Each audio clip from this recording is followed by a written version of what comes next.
And the future of me will be decided when I combine the light source and how much light there is from the east. No. Today, we're not talking about gazing into crystal balls, okay? Today, we are talking about moons. Okay, this is our moon. Okay, let's flip it back now. This is our moon because today we're talking about some interesting moons. It's called Io.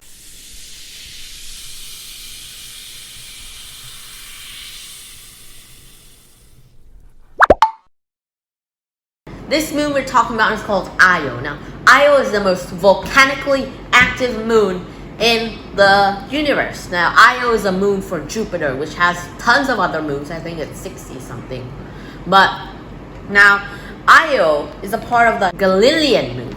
So, Io, with its Galilean moons, which are in this group, has a lot of other moons inside. Now, Io, of course, orbits around Jupiter, while these other Galilean moons orbit Jupiter as well. So, the moons in the Galilean moons are Io, of course, and then there's Europa, Ganymede, and Callista. Now, these four moons are in the group pretty close together.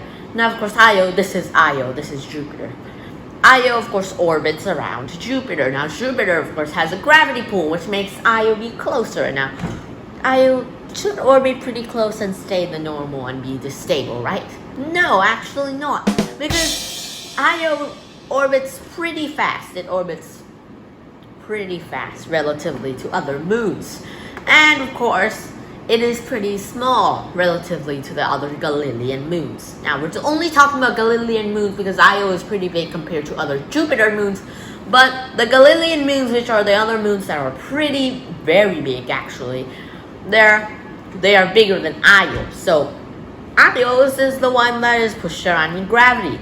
So, the other Galilean moons also pull Io at the same time. So Io's orbit are something like this. It'll be really close to Jupiter and then get stretched out really far before coming back really close and then going really far again.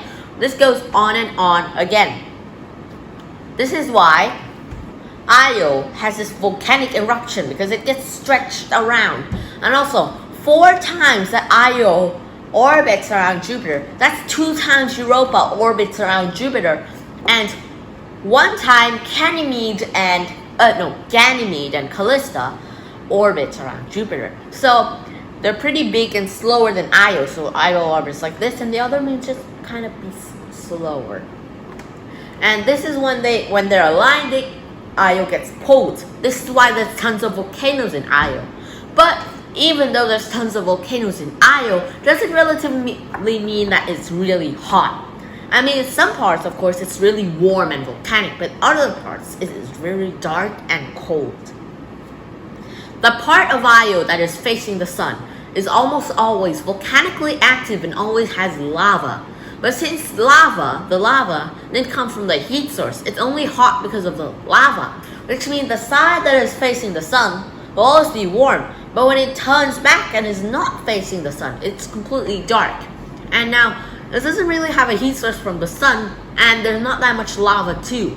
So, it'll be completely dark and cold. This is why Io can be completely cold and really warm at the same time. Now, Io, of course, even though it has tons of lava, its color isn't red or orange. It's actually yellowish purple.